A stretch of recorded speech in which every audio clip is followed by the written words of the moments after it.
Welcome, welcome, welcome to Armchair Expert. I'm Dan Shepard. I'm joined by Mrs. Mouse. Hi. I can't help but notice. Tell me. Your fancy book is still here. Are you meaning to keep it here?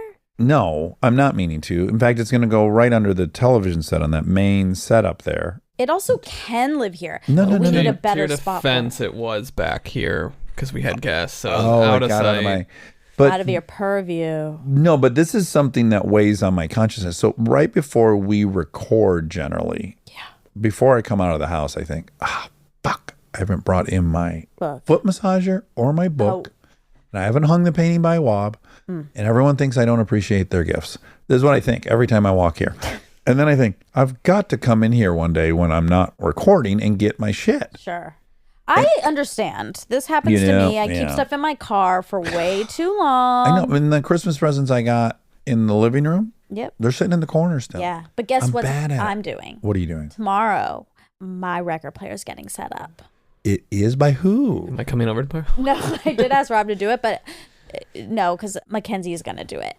Does Mackenzie have any hi-fi experience? No, or she's just going to figure it out? She's going to figure it out, and Okay. she asked me to send her the brand. So she could watch some YouTubes yeah, she's or stuff? very competent. Okay, great. It's easy. The only tricky part's the weight. Okay. I trust her. Like, I fully expect that record player to stay unopened for like 9 months. I'm impressed that you're going to get it set up. No, I before we leave want January. to use it. I know. That has no bearing on it for me. I want to see that beautiful crow hung up in here. I want to see that beautiful Formula One book in my home. Yeah. I want a foot massage. Right. I don't know what, I just don't do anything. I get it. There's too much to do in this world. No, I'm impotent. I just can't. No, you're not. You just have a lot going on. Okay, thank you. And I apologize. No, you don't have to apologize. I just was wondering if we were keeping it here, we should set it up. We'll get like a display table. Yeah. Yeah. We could also put a guest book. You know, it would have been fun if we had a guest book over the years, I guess. I hate signing guest books. Yeah.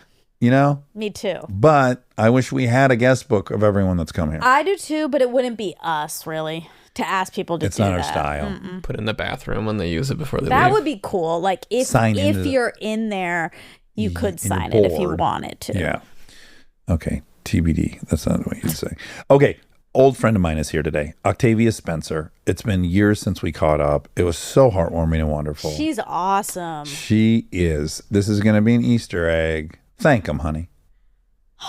New favorite catchphrase. I know. Might be mine. 2023 might be thank you, honey. It's so powerful. Thank 'em, honey. I already fucked it up. Oh, my God. This is the thing with catchphrases. You got to get them right. Or it's just a catch theme. That's right. Yeah, you got to say the same thing over again. Octavia Spencer is an Academy Award-winning actor and producer. You loved her in The Help, Hidden Figures, Ma, Self-Made, Spirited, and she has a show that she executive produces. She's fully immersed in Truth Be Told on Apple Plus. The 3rd season is out now. Please check it out, and please enjoy the sweetest, loveliest, my old friend, Octavia Spencer. Thank 'em, honey. Okay. Did I get it Don't right? say it too much. Let her say it. You're right. Thank you, honey. What if I say thank you, honey? Oh, my God. I shouldn't call you honey, first off, and then... I think hers is just thank them. No, it's thank 'em, honey. Yeah. There was a mix. Well, you were going to make a shirt that said thank them. I wanted to make thank 'em, honey. Oh. Whatever. Also, I might launch a honey brand called Thank 'em, honey. No, you're not taking her shit. All right. Please enjoy Octavia Spencer. He's an armchair expert. He's an armchair expert. He's an armchair expert. It's been so long. You're so delicious. What are we eating here? Chili? Chicken tiki marsala. Chicken tiki marsala. Did I say it right, Monica? No, but it's okay. What is it? Tikka. Tika! Close. You want to make it Hawaiian, but it's not. Just not. Chicken tiki. Chicken tiki You marsala. want a cough or anything? Were you offered? Oh, no, I was offered and it smells so damn good. But the reason why I have to do my coffee at home now is because somebody has a lot of inflammation Oh, yeah. and I'm off dairy.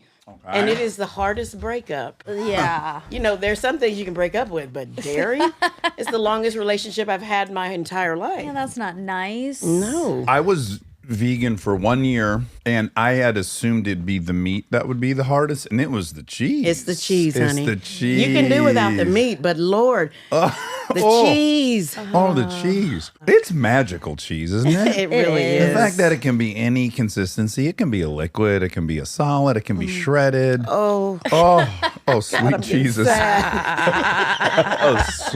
Sweet cheeses. Bit was here for a second. We waved. What's that? Bit was here for a second. You know, Bit works for Octavia. Did you know my that? God, Yeah. I forgot she that. is the best person on the planet. Yeah. I love She it. truly is. Just calming, stabilizing force. And I did the meanest thing to her 2 Christmases ago. Christmases. We do this white elephant party. Do you know how those work? Yes. Stealing. You steal from people. And she got this like 6 foot tall teddy bear, and she wanted it. And you know, Bit deserves it. She's a good girl. it. She deserves a little cuddle buddy. But my daughter wants that. Oh. And if it's between Bit and my daughter, Bit, you're going down. You're And going she down. did. You're going down. And I thought, well, this is the most evil thing I've ever done, Yeah. is stolen from Bit. Yeah. She's so sweet, it's impossible. She's Do one you of think she might be a two. killer? I think she has mommy killer instinct. Yeah. And she uses that to protect all the people that she loves. So in that regard, yes, I would not want to mess with her in a back alley if it involved anybody she loved, especially her kids. That being said, you don't want her on your team if it doesn't. Yeah. She is not gonna. Yeah, if it doesn't involve the kids. If it doesn't involve the kids or your well-being, like any of our well-being. But don't you think, I don't know, Yeah, maybe. she doesn't like a fight. No. And which is why I love her. I wonder if we have any of this shared stuff. For me, I'm most suspicious of nice people. Really, I'm most suspicious of nice people who feel like they need something in return. And then you're like, why is this person so nice? It's like, who are they really? Yeah. And that's a very blanketed thing to say. But I guess what it is, it's probably my own shittiness and then who I grew up around. I didn't see all that many altruistic, just benevolent people. When I meet them, I'm like, is there a catch? I just am suspicious there's That's a catch. good, though. That's good to be suspicious. But I feel confident in life now because of all the people that I have around me. And nice is such a basic word because we can be nice, but you may not be kind. Exactly. I say this all the time. There's a Monica huge has this difference. tattoo on her ankle. I do, essentially. I'm from the South. I'm from Georgia, and there's a lot of nice There's a lot people. of nice. Yeah. Kindness pervades every pore of your being. Nice Exactly. does not. Yes. Because you can be nice circumstantially, but you can be kind unilaterally. Yeah. Nice can be a performance. Kind can't really. If it's not in you, it's not in you. Yeah. See, and Bit is kind. Yeah. She's she is. kind and nice. And nice. And that bitch has got to give me that teddy Yeah, bear you- if my daughter wants it. She also, if you had said, Delta really wants that teddy bear, she would have said, okay, Yeah, she you probably would can have have not even required me to use my steel. Yeah. Yeah. I love that. Like, it's fine. So Octavia, I started getting this like hint of insecurity just an hour ago while I was reading and writing about you. And I thought, is there a chance she doesn't remember that we were in a comedy group together? Like, is that possible? That is so impossible. Oh, good, Are good, you good, crazy? good, good. And I was I'm like, these people are really funny. And they think so quickly on their feet. I'm not here yet. I need Oh, to. I don't know about I mean, that was a that. prolific group. Well, it turned Yeah, out to be pound for pound a kind of a crazy group because we were a shitty group. We were renting theaters. No one would come. We weren't successful. It's not like we were in an institution. But yeah, But that's what I'm trying to tell you. Like, it was like, You I'm like, saw it look then. Ooh, look at this talent. Damn. Yeah. what do you think that was? 97-ish? It was right when I first moved to LA. You had only done Time to Kill Me. Which innocent, we won, which were my lines in A Time to Kill. You can't really say I'd done A Time to Kill. But I had from no my confidence. perspective, Oh, at I that didn't have an time, yeah. agent. I didn't understand how one got an agent. The fact that you've been in a movie, and that movie in particular, I was like, oh Huge. God.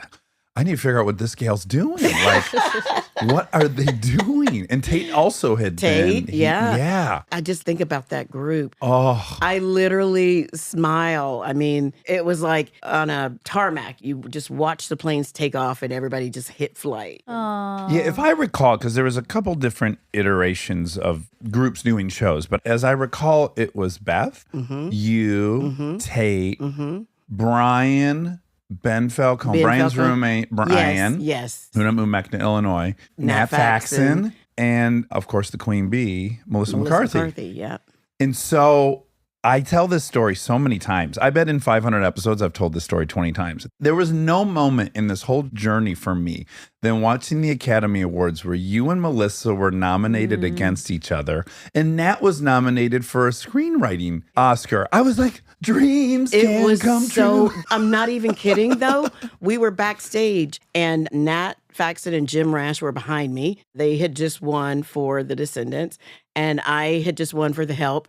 And I was sitting there like, they let us in. Can you believe it? Yeah. They're going to come and show us the door here in a second. That was one of the most beautiful things about that whole time is that I got to experience it with people that I loved. Like, genuinely. Yeah, that's what you came up with. Yeah. Yeah, generally, it's like those 80s high school dramas where, like, to get cool, you got to ditch all your friends. Like the fact that you looked around and it was all your friends from the get is almost impossible. And then Tate was there, of course, to celebrate The Help. Oh my God, what a time. Yeah. Like, look at everybody. Everybody is still thriving. Big time. Thriving. And I love that. I love that about the group. See, that's a kind group. Yeah, A that's good, right. good group where everybody works on everybody's stuff. It really is wonderful. So I can't even remember any of the sketches or anything, but what I remember is, and I think I exposed Melissa when she was on for this quality. She's a taskmaster. She's a bad motherfucker. She's running the show. You got to be here at this time. She didn't get there by accident. And also, you were very, very competent. Like, you were on it. It wasn't like derelict comedians. Folks were on it. Folks were hungry. They needed to get this show done. There was 2 showings. No one was there for the second. You know, I just remember kind of the work ethic. And then you're just a beautiful, warm human being to be around. And it was such an indelible experience to have done those shows with you. First of all, thank you for all that you said. What I noticed is the sheer amount of talent in the room. I'm like, I'm not to this level. These guys, woo, they are amazing. The writing, everything. And I knew then that I was out of my depth. Well, but really quick, if I can defend you, we were on year 3 of learning to write and perform comedy at the Groundlings. That's not your background. You came by way of Melissa? By way of Melissa. I was watching you guys. I was a fan, and it was like, this is the best. And then you're like, I got to do scenes, and I'm not good with the sketches. Oh, so come on. It made me, though I'm not kidding, it made me take classes at the Groundlings. How did you know Melissa? Tate would talk about her. He would talk about all of you guys, like, these are the most amazing people. They're so fun. They're so funny. And that's how I met Ben and Melissa. I go back in time. I remember going to Tate's to write sketches. Didn't know them. They're like blind dates. It's like, here's the members of the group. I'm meeting you and Tate for the first time. I knew everyone else. Go to Tate's house. Monica, there was not a better looking 20-something-year-old man in Los Angeles. I mean, he's like fucking like rugged yet beautiful. And then I'm meeting, he's Especially opening the door. doing comedy, that's so No, rare. he had no Impossible. business in comedy. I go into his apartment and he's like, you want some brisket? I was just smoking. So I'm like, what? He's like a 25-year-old guy. He's got a smoker on his fucking patio. He's on his like 9th brisket he smoked that day. Within 5 minutes, I learned he went to the ATF training school, alcohol, tobacco, firearms. Oh my to God. get registered to be able to shoot the large pyrotechnic fireworks you see at the city displays. Wow. So that he can throw this party that he throws every year on the 4th down south. Yeah. And I'm like, what a mysterious man. He'd already lived in New York, had a great fall down a staircase. Yeah. Not, like, literally was in a coma. Oh my God. Yeah. He had lived many lives. Oh. He was arrestingly gorgeous. Don't you think it was a little distracting? Well, not to my eyes. Oh, okay. Okay, so you knew. I didn't know Tate was gay. I didn't know at that Oh, time. you didn't either? No. Oh, I thought maybe because you guys were so close. No. And also, how did you know him? I knew him because we worked together on A Time to Kill. Oh, wow. Okay, it And all circles back. To when those I lines. found out that he was moving to LA, I was like, well, he can't move to LA and I'm not moving to LA. So it's like, I need to get a house sitting gig. He's got a house sitting gig. So it was this crazy, Yeah. weird, fun competition. Because it shot down in Alabama or Mississippi? Mississippi. It And shot all he's- over Mississippi. He's You're- from Mississippi. Okay, and you're from Alabama. I'm from Alabama. It's shot in Jackson and Canton. How did you even get to that point? So, of course, I know you go to Auburn, you're English major, journalism minor, acting minor. What ends you up on the Time to Kill set? So before I went to Auburn, there was a movie that came to Montgomery starring Sissy Spacek and Whoopi Goldberg called The Long Walk Home. And the location casting director and extras casting director would go all over the South and do films.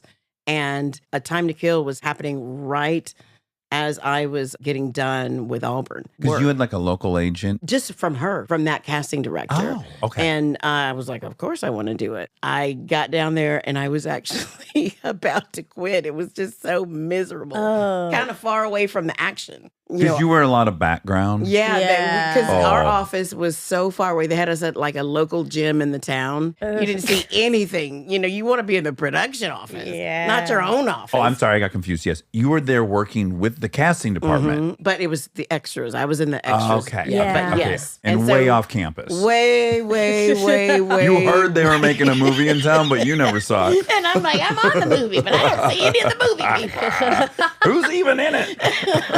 I can tell you these 300 extras.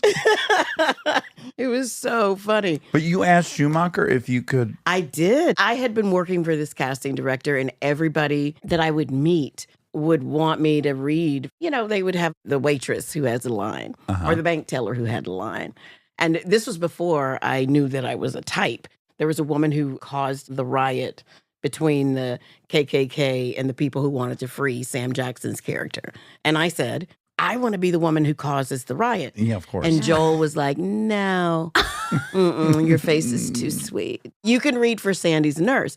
But prior to that, I had been on 5 sets. The directors would always say, I'd love somebody with a personality like Octavia, because you know I'm a little animated in life and art. And I was like, oh, no. I'm here behind the scenes. And then when Joel did not ask me to read, I was kind of offended. Okay. Yeah. Oh, so you kind of turned it down a few times.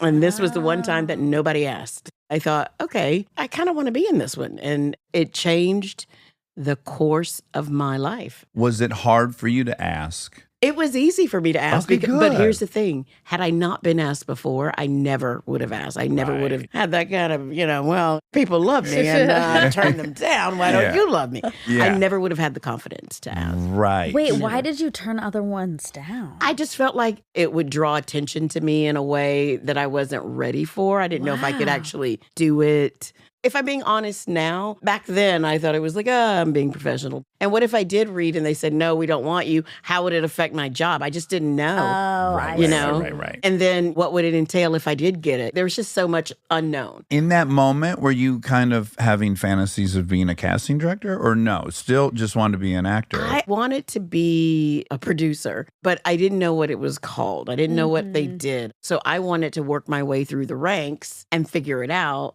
And then I realized, what am I doing? This is hard. I mean, Yeah. how do you put movies together? And so here's the beautiful thing that allowed me to know that I was on the right path. I got to know Sandy Bullock, got to know Sam Jackson, because when you're working behind the scenes, you chat with people. Right. Yeah. And when I got the part, I worked the very last day of shooting, and they gave me like a triple banger trailer, and the whole crew was in on my it. gosh. It was just it was wonderful. Oh, So that lovely. when I moved out here, Sandy was directing a short. And I knew that I was going to work behind the scenes with her extras and everything. And she had an actress fallout. And she's like, Octavia, you can do the role.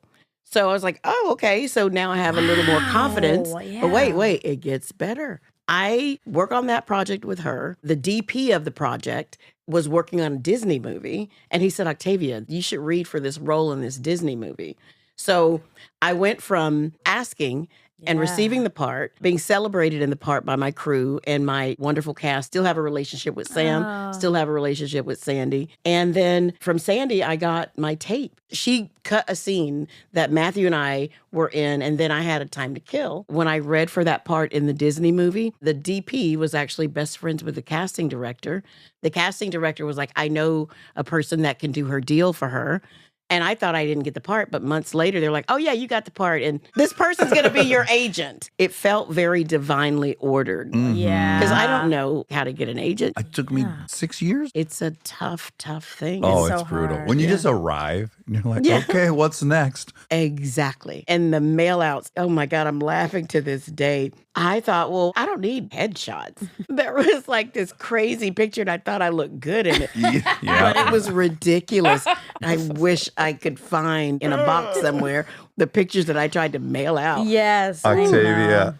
I'd say one of my like peak moments of embarrassment and self-reflection is that even when I was in the Sunday company, I was like, this is a racket, this fucking headshot thing. I've got a timer on my camera. I'm going to go pop off a beautiful photo of myself. Caitlin Olsen used to make fun of me hourly about it. You look at that wall, everyone's got a beautiful headshot. I'm in front of a cinder block wall that I found outside, direct light, big shadow behind my head, and that's my headshot. I mean, what a knucklehead. No wonder I couldn't get a fucking agent. It's crazy because you just think, it's just a picture. Like, Fuck these yeah. people. I'm always a 2 on high alert for a scam. I'm like, you paid this dude what? And then you found out they own the film, and then you got to call them and order one every time you want one. I'm like, well, give me that film. Exactly. I did it once. I'm like, this is a racket.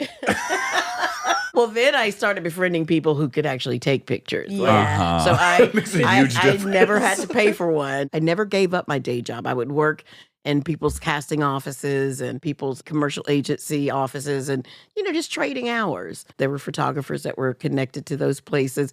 Because when I tell you that my hair, like my hair right now, looks coiffed compared to does what it look was nice. in that picture, I'm thinking, oh my God, I sent those pictures out. And I was so green on A Time to Kill. I remember looking at the agent list of all the actors, and they all were represented by Ka. And I said, one day, I said, I think I'm going to have to look into that Ka, C-A-A.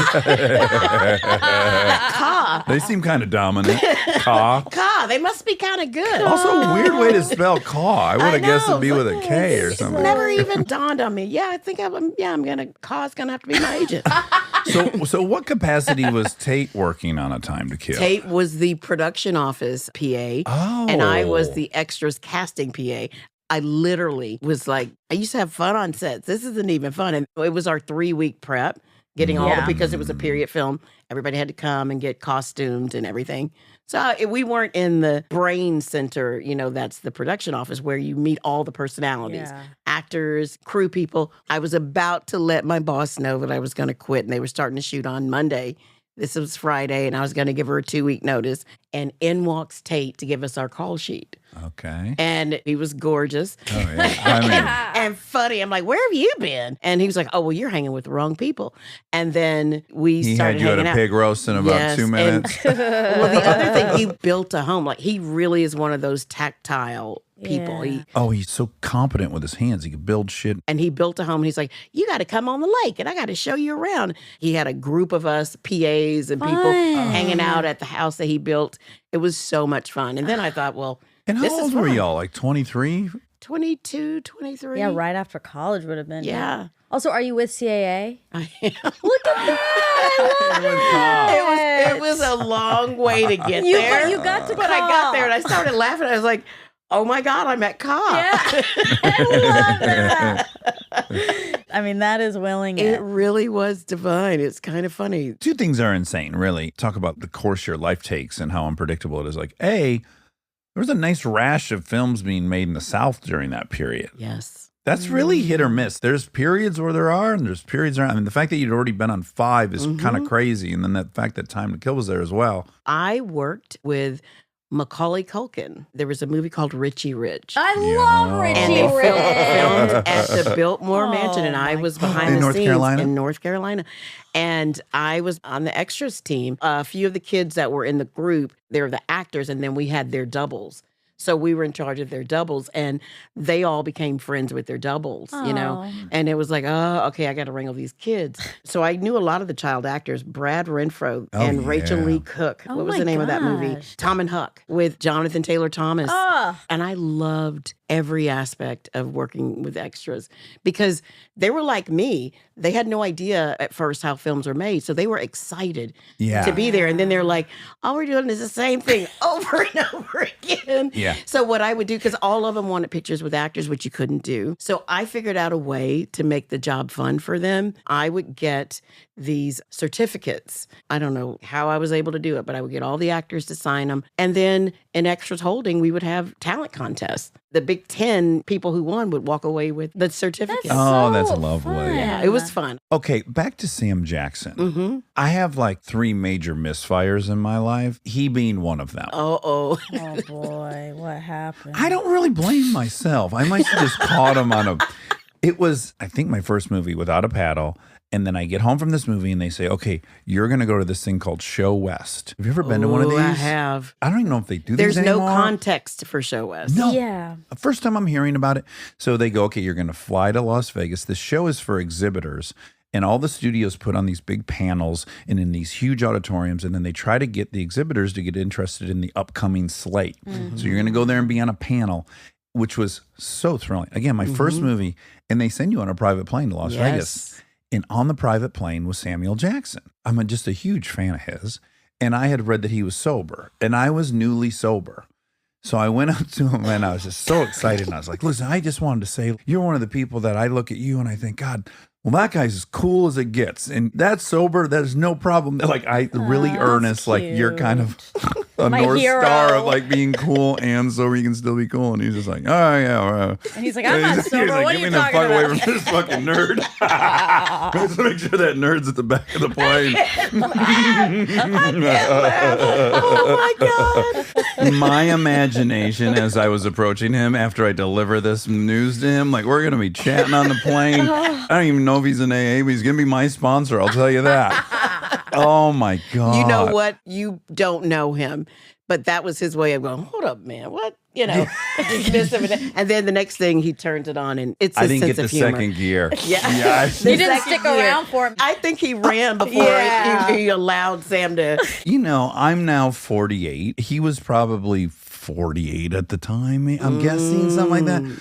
And this 29-year-old kid comes to me. He's way too excited. And I don't want to go to Show West. I'm trying to get there. And I'd probably be nice. But who knows? And you're like, can you believe we're going to Show West? And what did they show at Show West? What are we going to see? Show West is different, though. It's so different. Do they still have it? It was a couple of years ago that I was there for something. It's so interesting because there's no context for it when they're saying, you're going to go to this thing. Well, what do we do? Yeah. Yeah. When we go out there. there. You arrive. Well, what do we do? Because you say Vegas to me, and I'm like, I'm on the penny slots. I'm on the damn penny slots. We went for the help the first time. You just walk out on the stage, and it's like a bunch of people, and it's all dark, and we hadn't really done any press. So you feel very new, and people are like, here they are. We're out there for maybe 45 seconds. Did Take they that then back. put you on the tables on a stage with all the other actors? No. We were presented Like a new car. Like a- Here's yeah, the new and Buick. let me take that back. We were out there longer, but because nobody knew me or anything, there were no questions directed at me. And it was like, oh, we're done. So we might have been out there for maybe 2 minutes or so. Wow. It was pretty funny. Now I'm swirling about this experience. It was incredible because on the stage for us, they put us all on stage with everything Paramount was releasing in 2004. Oh my God. So again, it's Matthew Lillard, Seth Green, me. No one gives a fuck. Who are these guys on stage? But on the same Meryl Streep, Ooh. Jim that's- Carrey's like 6 people down. Burt Reynolds has joined us. He's in the movie. And so, of course, they're not going to ask me a question, but you know me. They asked Burt a question.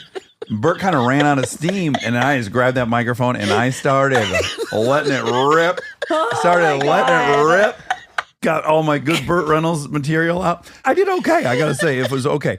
The audience was really rough. It's all these like fat cat kind of big guys with cigars. Oh, Tina Fey was out there. We had Mean Girls out there. we had Lindsay Lohan. That's the That's Lollapalooza. exciting, yeah. And you're watching the trailers, and I'm a film fan. If I'm these exhibitors, I'm like, I'll take all of them. Like, they all look great. Me too. Now, this is the most amazing part. The audience was really asleep. And Jim Carrey starts being Jim Carrey, and they're kind of not really clicking into gear. And he's going and going and going. And then all of a sudden, he gets out of his chair and he stands on the table and he's got the microphone. And he's like, "You will laugh at me. Oh my You will laugh at me." And he starts going berserk. And all of a then sudden, they all laugh, these I'm sure. 2,000 fat cats choke on their cigars. They start dying laughing. And I was like, well, that's a fucking force of nature. Like, these 2,000 people were in a power struggle with him. And he's like, no, motherfuckers, I am way more powerful than all of you. It was incredible. I got on that Oh my plane trying to God. talk to Sam Jackson. Got deflated a little bit. If he was in that line, then you grab the mic. He's like, "Oh, this guy." No, there's a sober guy. He's been sober 3 weeks. He wants to hang out with me. I relapsed on that publicity tour. I cannot. Oh my God. Well, you didn't have him as a sponsor. I mean, That's why. Yeah, He that's could have saved me why. one last go around. Yeah. You know what I had to learn? Talk about relapsing. For me, it was the chips. You go into a hotel room and they're like, "Here are the chips." Yeah. And I finally had to say, "Look, guys, make sure there are no chips." Yeah. In the, we went places all over the world, which I'd never done. And I was like, what kind of chips do they exciting. have? So I'm like, you got to clear out that bar. I don't want to see chips. I don't want to see cookies. I want to see if I see a Snickers up If there. I see anything, because it's always the giant king size Snickers, you got to clean that out. That was my first experience traveling like a rich person. Me too, because it was me, Viola, and Emma, and we went around the world to different. We did The and whole world tour. We were on the plane that they used to take Johnny Depp and his team for Pirates of the Caribbean. Oh my! I know that we all have pictures, and they do this thing where they roll the red carpet down. When we got off that plane, they had all these Mercedes parked at this angle, and I'm like, well, who are they picking up? Yeah, the Queen. Yeah, I Yeah. said, wow, this is bananas. They have to really make sure that you are treated well, because you're not being paid to do all that press. Yeah. And they make it very painless. Oh, Yeah. Very yeah. painless. They spoil you. You Yeah. check into the hotel. Yep. You don't put a credit card down. That's Go why you crazy. buy the Snickers. That's why you eat all the Snickers and the have chips. to make sure that Yeah. stuff is out of the room. Oh, I was eating room service when I was already stuffed. I'm like, this might be my last time. Like, this is incredible. It's the best. Always had a sweet. I couldn't believe it. And also, Matthew Lillard was savvy. He'd already been in a bunch of movies, right? So they basically said, we want you to do 13 cities in 15 days. Or maybe they said 10, and we said, okay. Then they said, we want you to do 13. And he said, we'll do it if you give us the jet. I'm like, what is he saying? Like, they're going to fire us from this movie. And they fucking gave us the jet. And we were just zipping around the It's country. amazing. Oh, It's what a amazing. What a time. I was smoking cigarettes on the plane because you could back then. I know, but the irony is now you just be like, no, I don't want to do that. Nothing's worth There's 13 nothing cities. worth that. And the other thing is, thank God you like your other castmates, right? Oh, Yeah. Because you're together a lot. We never had that problem of cast not getting along. It was like whenever we had junkets, they always knew when it was time to change rooms, because the minute the doors opened, it was like, and the doors closed. That's nice. So it was you, Viola, Emma. On the press tour. And then when we were in LA or New York, Bryce would be there, or Tate was always there. We had so Is that- much fun. What a Yeah, movie. if we had to say one section was the most fun, is that it? Just as far as like this insane experience we both had coming from small towns and then being on a private jet with movie stars and free Movie chips. stars who didn't see themselves as movie stars. Yes, You know, we yeah. were all pinching ourselves, and our teams, you know, our makeup and hair. There were a bunch of us on the plane, and we just laughed. We were doing this thing where we would walk around because I guess when you're extremely famous, you become English. Darling, darling. It was really We've just fun. landed at Teterboro. Yes, honey. Would you please? And my character, I called her Lovey from Lovey Thurston Howell. Yeah, Lovey. Where's Darling. the airplane, Lovey? Where are all the chips, Lovey? I need ham, darling. You see the hams. They had all this ham. ham offerings. Ham. It was a great time. Stay tuned for more Armchair Expert, if you dare.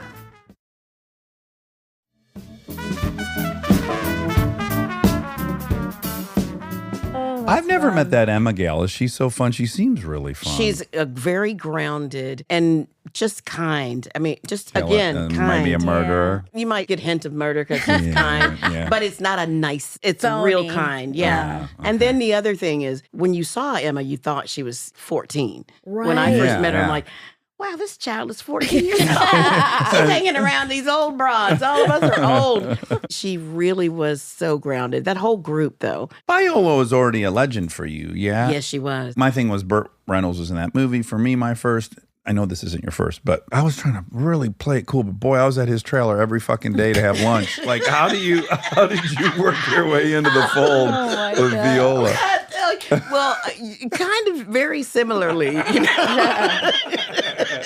But there were blocks that I wasn't working. I got a bunch of books because this is what I did for extras casting. Listen to this foresight. I thought we will never get this group together again, these actors or this experience. So I would go on days that I wasn't working and get everybody to sign the books. All the department heads, all the actors. Like a and memory book? Like a copy of The Help. And you had to sign 100 books. But you would get, look, you got your two. And look, though, how everybody's career, they were already doing well, like superstar. Yeah. So everybody has a book that the whole cast signed. Oh, I love Yeah. that you treat these like camp, even for the certificates. I love being on sets where there is that family element. Here's a tasty question. Those experiences, when you're not number one on the call sheet, they have this real innocence and sweetness and earnestness to them. And it makes it really fun. You feel very grateful and very lucky. The experience can be a little dangerous when you transition. It does. It's very different for me because the pressures change. It's very different, especially when I'm on my series because I am number one and I'm an executive producer.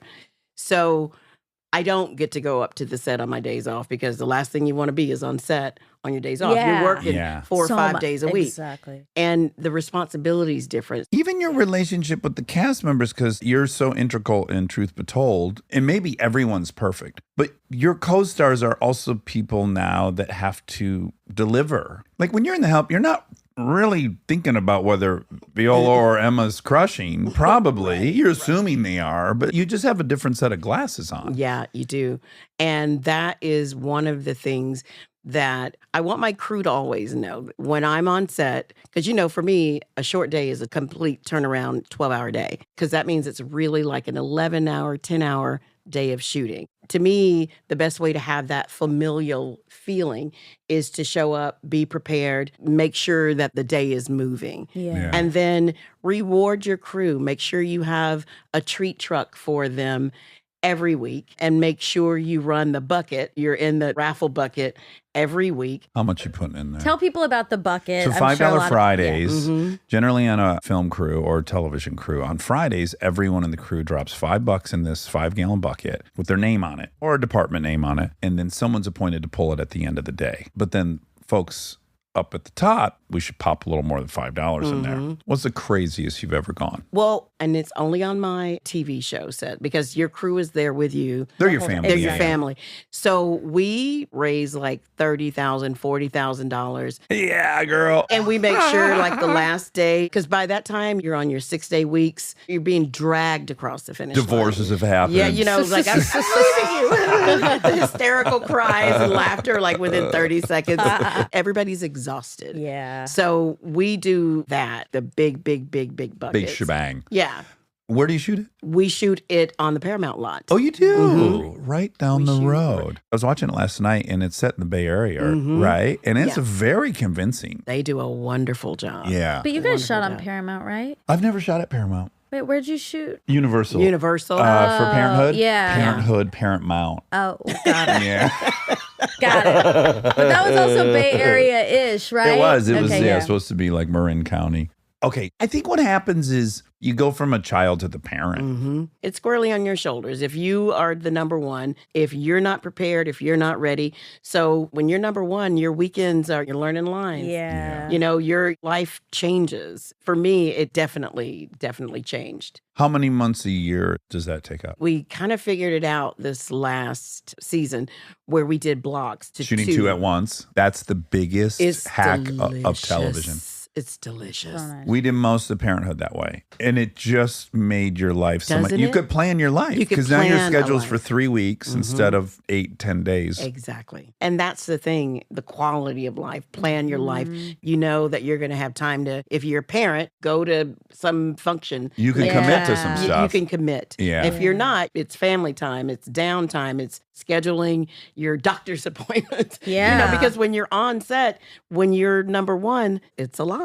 So it was like 4 months this last time, but prior it would be 5 months. The schedule was so pristine. And not only are they accounting for my schedule, they're accounting for Gabrielle. You know, we this just past had her, season. by the way. She's the best. Love. What a bad motherfucker. Listen, we have the same work ethic. Let's come in, let's get the job done, let's get out. Yeah. And show up prepared, do your work, contribute artistically, but also it's a business. Let's There get needs out. to be a Yeah. code for this, right? Because my wife's the same way. I'm the same way, which is I'll work my ass off. I'm going to show up so that take one's good. Take two's probably the one you're going to use, and take three's fine too. That's all we need. Yeah. If you're here to explore, experiment, that's great. I don't want to do that. And if I didn't show up prepared, you needed to take me 10 takes. But there needs to be code in this business. Like you check a box, like this is how I want to work. I want to show up and blast it 1, 2, and 3, and then move. And I want to shoot with a few cameras and then move. Because the stuff's great for people that work like that. Well, you know who works like that? Spielberg. You know who works like Oh. that? Clint Eastwood. You know, when you Right. hear about their sets. Soderbergh, yeah, Soderbergh, yeah. you know, Yeah. it's because they know when they see it that they got it. That's the thing. They know what they want, so when they see it, they can move on. A lot of Exactly. directors, especially in TV, you get a lot of guest directors, and some of them are newer, and I get it. They're trying to make a mark and all that. But they're waiting to find out if some miracle happens in front of them.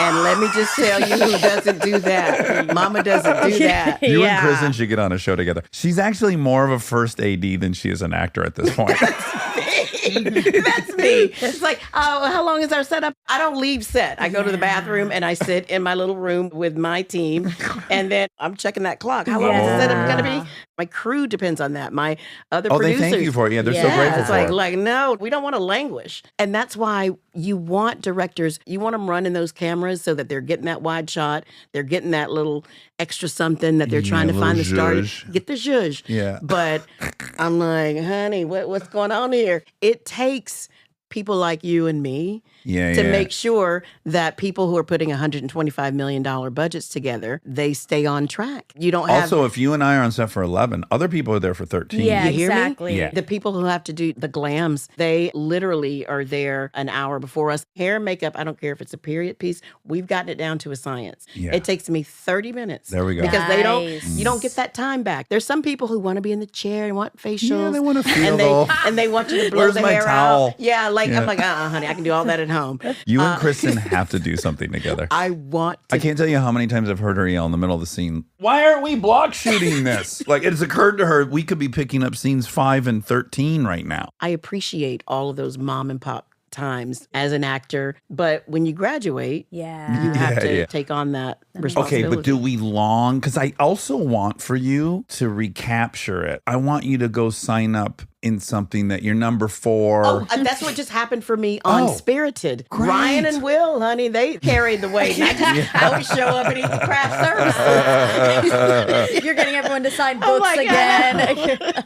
I would show up and eat the craft services. And you don't care if they lose a popcorn. day. You know don't what I care mean? if they go over. But here's the thing. They are taskmasters too. And the other thing, Ryan was driving home on Friday nights. We were filming in Boston and he would drive to New York. Oh, Get out. wow. Yeah, he was dad. Oh, my and when you God. see that, it's like, no, we have kids, we have family. You're like a hot dude magnet, because he too, what a phenom. I know.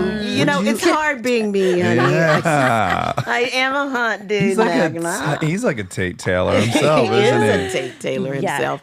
Mr. Gorgeous. And then fucking kind as hell. Very kind. Yeah, what a dick. It's kind, and then you have Will, who's kind. A unicorn. Yeah. You want to know how easy it was to play opposite him and be his love interest, because you walk in and he looks at you, you're like, I love him. Yeah. I love that guy. I'll die for you. I'll give you a limb. He really is. So when Yeah. you're around that, you soak it up.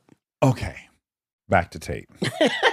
Circling back. Because I left this hanging and it felt weird for me to just say, like, I didn't know he was gay. Oh, yeah. No. I'm in his apartment. He's smoking meat. He's a pyrotechnic.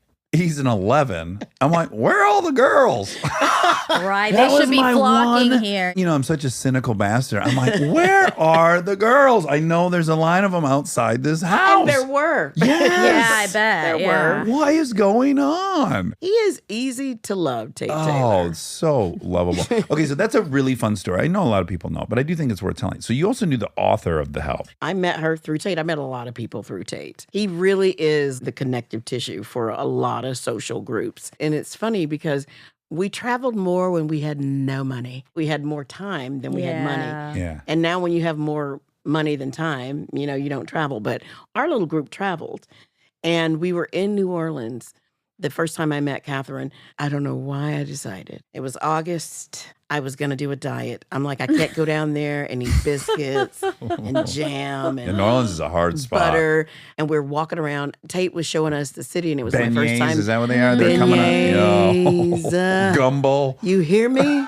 That's not the place. It's not. It was No. dumb. Yeah. And It's so, like but- going to but the it- Playboy Mansion to stop cheating on your wife. Okay. It's like, now's the time. Abstinence. Self-control. But my life would have been different had I not. Because she was writing The Help, jotting down her What year was outline. this, really quick? It had to be 5-6 years into me living in LA. So maybe 2002. You moved in 97? I drove across state lines January 1st, 1996. Oh, okay. We got here at the exact same time. I moved to Santa Barbara in 95, January 2nd, my birthday. 1 year later, I was moving into Santa Monica, 96. That's crazy. Wow, that is crazy. That is Wow. meant to be, though. Yeah. To make a long story short, if you've never been to Mississippi or the South in the summer, the heat is oppressive. No, it's Oh, not. It is tenable. oppressive. Yeah. They didn't have to fake any of the sweaty scenes. Yeah, I it bet. was 100, but the humidity made it 110. So I'm jumping around. I remember all of the women who were the maids.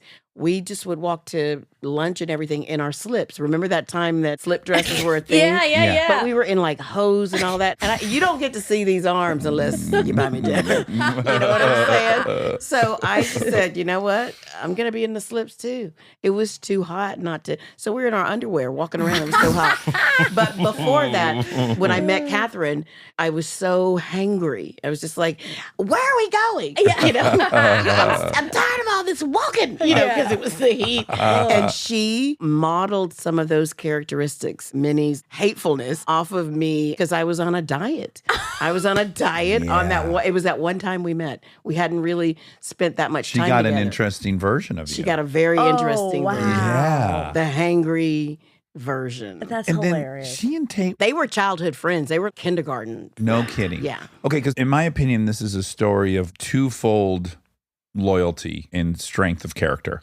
So she, as I understand the story, I have not seen Tate since we performed 30 years ago. But my understanding is she promised him, I'm going to let you write and direct this book she had written, which was at that point a hit. Mm-hmm. And you had already done the audio book. And then Tate's also promising you're going to play this. All of that's right. Brunson Green, who was one of the producers of The Help, optioned the book. Now, here's the thing, because Kitty had promised Tate that he was going to get to do it. So that meant when they were selling the film rights, everybody in town wanted that book. Of course. And she stayed loyal to her friend. See, that's impossible right there. That And she is. probably got significantly less money for it because he was attached to it. I don't know any of that, but I imagine. Do you know the famous Sylvester Stallone story about Rocky? No.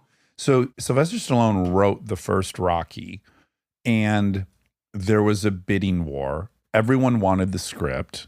He said, I'm also going to direct it. He turned down, and this is in 1975, he turned down $1 million for the script in order to stay attached as a director. He'd never directed anything. And he got nothing for the script. He directs it. It's nominated for Best Rocky. Picture. It's my favorite movie. Oh, what a fucking do. So I'm sure she took a hit. I bet. mean, that's a lot of baggage to take on. Because Tate at that point had maybe made some shorts and stuff, but no feature. He had done which is where, this is what's funny. It's where we actually got the manuscript. Catherine Stockett had said to me when I met her, and this is the other thing, you can't ever blow people off, because I was an English major, and the last thing I want to do is read somebody's terrible book. And she said, I wrote a book. And it was like, okay. Cool, when she good said, for I you. remember when I met her, I'm an author, I write books. I was like, okay, good, honey, good. Yeah, you keep know? writing. Away from me. And then, that was my Sam Jackson. Yes. When she'd finished it, we were filming a movie called Pretty Ugly People in the Glacier National Park. And we were freezing and we're sitting out looking all over, trying to stay warm. And Catherine said, well, I finished my book. And I was like, oh, okay. I remember you said you'd read it. I was like, damn it. Because then if it's good or bad, you gotta, and you don't want to lie to somebody. And so I was supposed to go to a bachelorette party. And it was weather like this. And I said, I'm going to run into Catherine this weekend. I need to at least read this book. When I got the manuscript, it was like a phone book. Oh, my God. And I was like, oh, God. Okay. So I sat down and I read chapter 1. I was like, okay. There was a dialect. And I was like, I don't know how I feel about this dialect. Let me keep reading. And the next thing I know, I just can't put the book down. I finished it in one sitting. Wow. And I mourned those characters. And so I thought, well, okay, I'm glad to talk to her about this book. It was fantastic. Wow. So- So she stays completely loyal to Tate, which is a testament to Tate. You don't learn till later. I've learned this from you in an interview today. Tate has to battle for you a little bit. Mm-hmm. And imagine now, you just had Jennifer Hudson win the Oscar. You just had Queen Latifah nominated for an Oscar. Yeah. You just had Monique. You had all of these box office names that you got to think the studio was salivating to have one of those names. Can you imagine this conversation? We're really thinking of Octavia Spencer. Not only do you have this part. director you don't want, And now he's trying bringing to- he's bringing all his buddies. trying to bring somebody that we don't even know. You know what got me the part? I auditioned, but that book on tape, another thing that kind of was happening. You probably did it as a little bit of a favor. I did it as a favor. Yeah, because you're dyslexic? Yeah. Me too. Catherine wanted me, and I went on her book tour, and it was so fun. I read aloud. But you know what, though? It was a performance because I got to put it together and put my pages together. You had a lot of time with that I character. had a lot of time. Yeah, you had and a little leg up. ownership. Yeah. of that Well, you character. were on a diet. You invented her. You know? Yeah. What's You all should this have- walking around? You should have dieted during the I know. whole audition process. Oh in my that. God. But here's what I did do. I worked behind the scenes and casting, reading with the other actresses. And Because you're like helping your buddy I'm Tate as helping- well, right? Exactly. Yeah. I'm reading behind the scenes, and that's where I fell in love with Jessica Chastain. You know, her movies hadn't come out yet. Get out. And all of her movies came out right around the same time It as was The like Help. the first thing The you wave saw. of- Oh my God. The yeah. wave of Jessica. I'm a disciple Me of hers. too. After watching the religious one, what was Oh, Eyes of Tammy Faye. it? Whoa. Yeah. Oh my God. I'm like, She's this person is on another planet. Pretty dang special, that one. Oh, I get chills Pretty thinking dang about special. it. Okay, so I need to add for everyone, at this point, you've already done every TV show. It's not like you haven't been acting. You were on fire. You were in a ton of movies. You were in a ton of TV. You're recurring on Mom. Mm-hmm. You're fine. You're making a living and you're living the life of an actor. But boy, what a fucking 180 this event is. It is an event. And people say, well, the Academy Award changed your career. It did. But I had to have a part. Getting the role first led How to about the that. timing?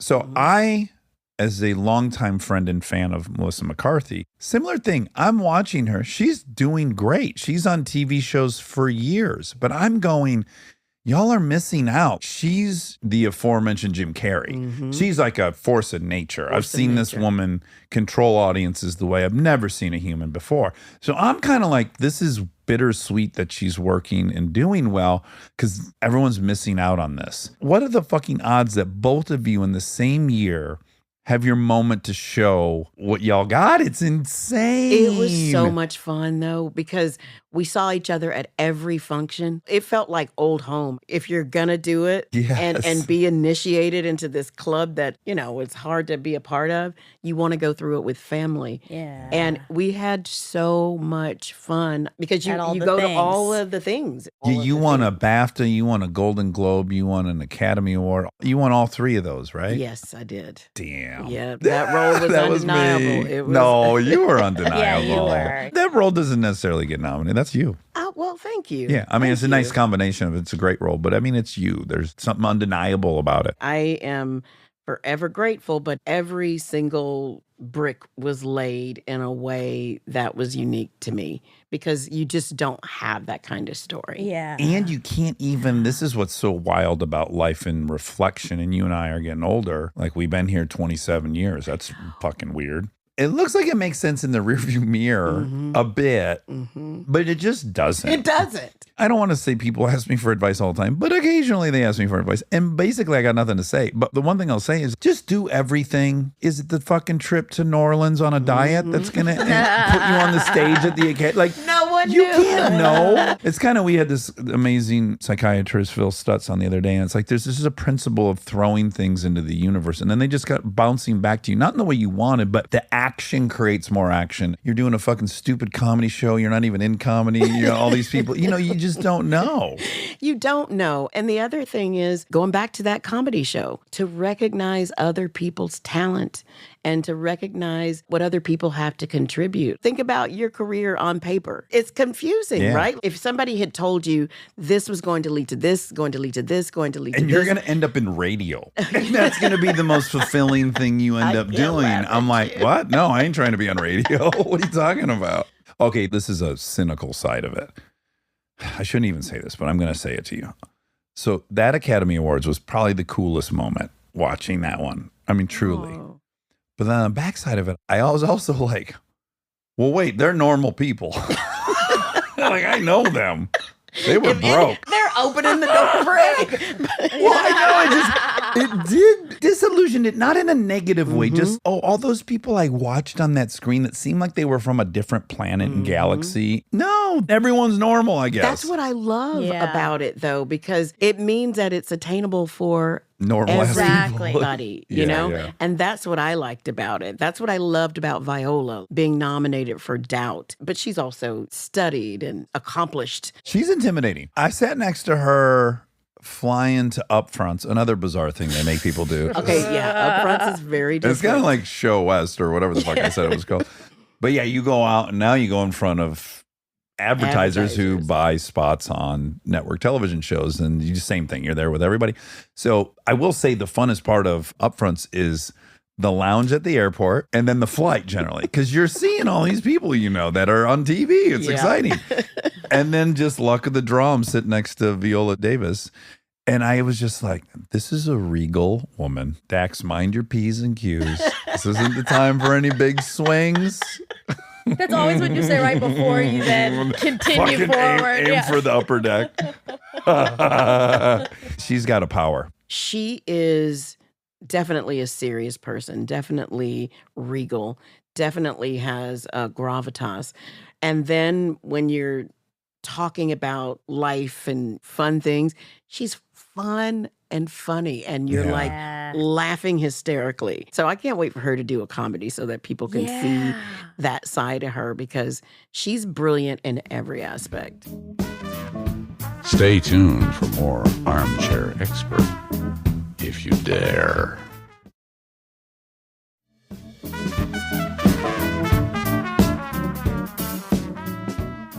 I read this cool article today about you. You were talking about getting your value when you work, getting what you deserve. It's such a journey for everyone, but I will say it's compounded every layer of marginalization you have. So if you're female, I see the difference between when Chris and I were on the same rung of the ladder. I was constantly like, wait, what'd they offer you?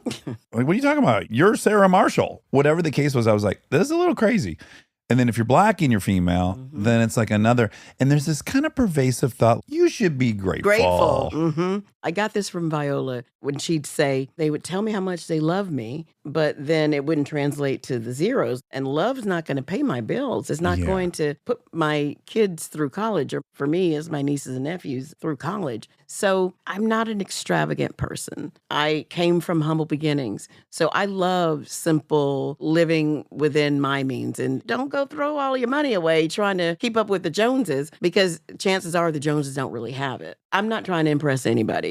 So when you come to me and it's not a real offer, I can say no and I mean no. Would I love to be a part of that project with all of those great actors? Yes, but you're passing out dollars when you were when you were getting that cast together. And if my character is so integral, you got to come with the dollars. Don't come with the cents. I wonder, do you have a good sense of, I'm good, I'll work? I'm confident in the fact that anyone that I partner up with professionally, I know what they're going to get.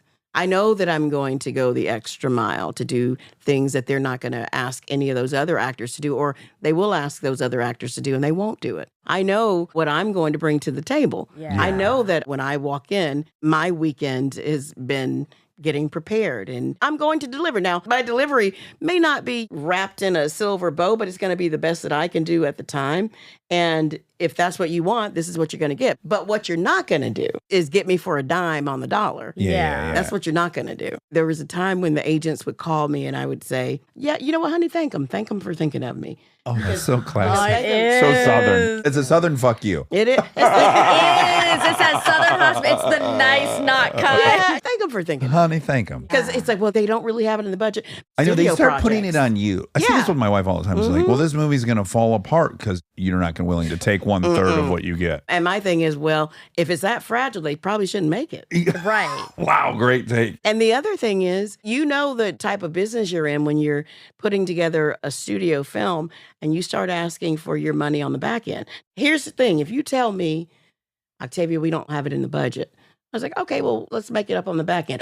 The back end? I was like, so the imaginary money? Yeah. You don't even want to share the imaginary money? Exactly. Honey, thank them. Yeah. Thank them. Yes, that's so good. Thank them for thinking of I'm me. going to make shirts I that say love thank that. them with quotes. Thank It's tricky though, And then right? OS. Because isn't there a piece, or obviously not anymore, but was there ever a piece where you were like, I feel arrogant or something? Like this just happened to me on a teeny tiny level, but there was an audition that came through. In the subject, it was untitled, and I was like, holy shit, oh my God, I'm so excited. I hadn't even opened it. I was like, I can't even believe I'm getting an audition for something like this.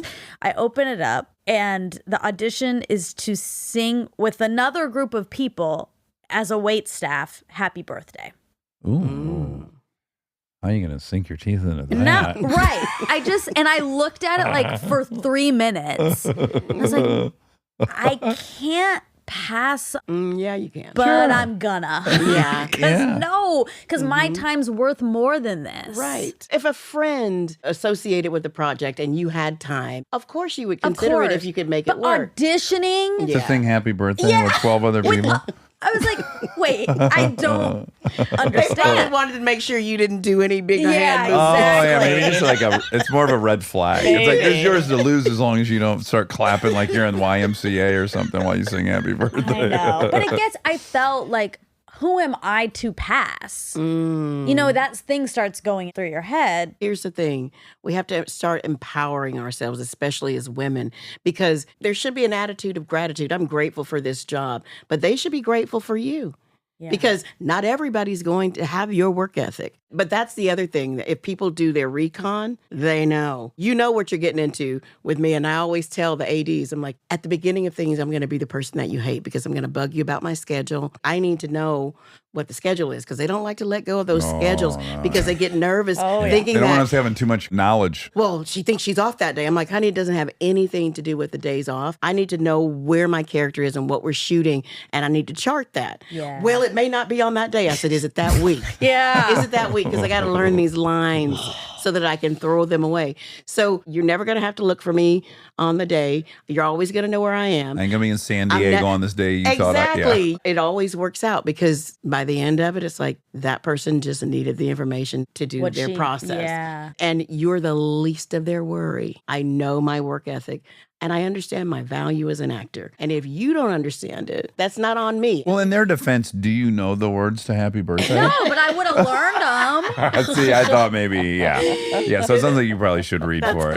Yeah. crazy. No, don't. Even just auditioning, that takes time and energy. You put on makeup, you gotta do the whole thing just to sing. There was something about it that I was like, ooh, this feels like singing for your supper type thing. Like literally. You don't know that I can stand in a group of 7 other people and sing Happy Birthday and probably not even gonna see us for more than once. I mean, my time's worth more than that. The other thing is the success is that they want to make sure they pick the people out who aren't going to be like crazy. Yeah. Yeah. You know, Right, just right, like right. showing up on set and taking pictures. And I understand all of that. Yeah.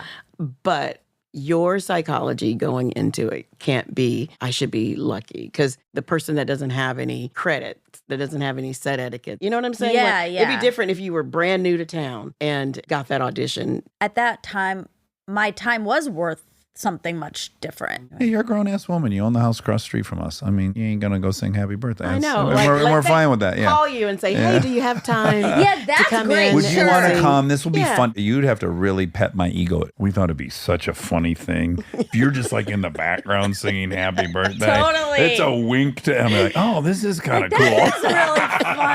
I will do that. Oh wait, I gotta read for it? Yeah, well, we think that'd be funny too. Like, what if you also read for it? There was an audition tape. Reading for it? Whoa. Thank Can I you, ask honey. you one serious question? It's kind of a downer, but I did get curious about it. Your dad died when you were 15, 13, and mom at 18? 17. 17. Yeah. I'm almost 42, 43. Yeah. Who? Who raised us after? Yeah, who raised you? We and then you have raised each- 6 siblings, right? Mhm. It's one of those things where you have to band together. I'm the next to the youngest. So they were kind of at the end of the road. And they basically had that role anyway to look after us. Was she Was sick working. for a while before? No, it was a surprise. She had a pulmonary embolism. Oh, And okay. yeah, my dad wasn't really in my life. He was so, out of the So my picture. Okay. mother losing her was foundational. This is when you start applying for scholarships and student loans to make sure that everybody's tuition's covered, to make sure household bills are covered. It was a huge growing up process. Who replaces that? Did you have a grandma or anything? I did, but she passed away. All of life that I've learned has been lived and earned and processed through my naivete. This is why I am where I am. Everything was my own experience. Do you think it heightened and motivated you to have good friendship circles? Because you're by yourself. What it did was made me realize that I no longer have an advocate. I had to advocate for myself. And that's why I can say, Yeah. thank him, honey. Thank you. Yeah. Thank him. Not Octavia, going this to- could be like someone's catchphrase on an 80s sitcom. Thank him, honey. Like, I could hear your character say thank him, honey, at least 3 times an episode for a dozen I'm years. Poppy Scoville. Thank him, honey. I'm gonna Does use it. Poppy ever say it? No, she's too sophisticated. She's too sophisticated. She's to not say. from the South. So Poppy was a Pulitzer Prize winning investigative journalist, and she wrote extensively about this guy who she thought was guilty of murder, and then in reflection is nervous he was not guilty. Right. So she starts a podcast to kind of inquire about that, and then it becomes this hugely successful podcast. And you were advised by Sarah. Koenig. Yeah. Koenig. From, Oh, from cereal. Cereal, Oh, my yeah. Can I tell you, we're sitting here because of Serial. I love cereal. I'll tell you why specifically. She worked for Kristen at the time, and we were all listening to Serial, and Monica and I would argue in the kitchen for like 3 hours straight about whether Adnan was guilty or not. That was the crucible of arguing. And we were like, we should argue in public. Like, we should start something where we get to argue in public. For truly. Yeah. So good. You're a true crime fanatic. I am. I was a true crime fanatic before it became this thing. Yeah. You know? You like serial killer books. You geeked out on an airplane because Yes, sitting next to John Douglas, who started the FBI behavioral science. Oh, wow. I'm not kidding. He's like a rock star to me. And I got bumped up to first class. It was like around Christmas, and it was when KLM was, the hub was in Memphis. I was sitting there and I had gotten bumped up, and he was so sweet. I want to meet him again and see if he remembers that minor bird that talked all the way, Yes. cross country. And can I ask, like, what level of questions were you asking him? I was literally asking about different killers, and it's like meeting an idol. I mean, it's still a part of my When did it being. start? I would say when I read Helter Skelter. Oh, sure. And I read that way too early. And I just started thinking about these criminals and what drives people. And I have too much knowledge about killers. This is a weird question, but do you have a favorite killer? I don't Maybe that's have not the a word we would use, favorite. but the one you find yourself most fascinated with? Are you horny for Bundy? No. You don't go that far. Like, you don't want to. No, there's nothing. I don't don't wanna find marry him. one, I don't find him attractive. But here's Monica the thing. kind of does, though. I just want to say, she says she at least can understand the way in, which is like, oh, they're so dangerous, but they like me. I'm an exception. There's like some I'm appeal to special that. or something. See, you know? here's It's the bad, thing. then they kill you. Here's the thing. Okay. If they Thank have 'em. a problem with everybody else, you got to thank them, baby. If you see any pathology, I know. any pathology presenting, you have to thank them. Yeah, Because just what they will do to other people, they will do to you. That's right. You know, Eventually. thank them, Yeah, thank them. just Even if thank they're 'em. attractive, thank them.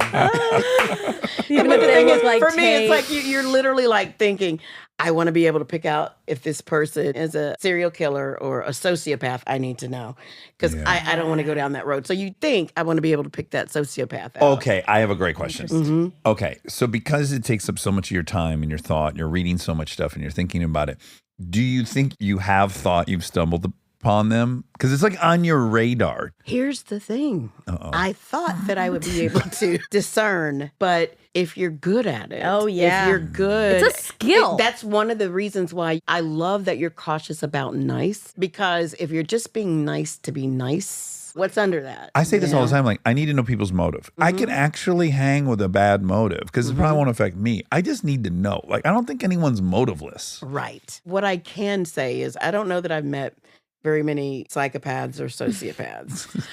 I think my way of thinking is very logical, and it comes from following the evidence. The signs are there, honey. Yeah. You're the only one not paying attention to them. What's the great quote at the beginning? Agatha Christie said, "One coincidence is a coincidence, two is a clue, and three is evidence." Evidence. Ooh, I got that from your show. That just I made got me that from Truth Be chilly. Told. I know, I'm chilly too. I was like, can we stop talking about killers? Because I'm going to be asleep. I So know. what are you hot for right now? Because you're consuming this stuff all the time. First of all, did you listen to Dr. Death? Does that fall under your purview? Medical sociopathy? No, the thing that I can't do, because I'm a hypochondriac, is deal with the medical. Because if I watch something and they start giving the symptoms of prostate cancer, even though I know there is no way that I could ever get prostate cancer, We think. You I have would it. literally, Yeah. I have it. I have the symptoms. Yeah. You probably won't get testicular cancer. But you the don't thing know. is, I don't know. That's how my brain works. So,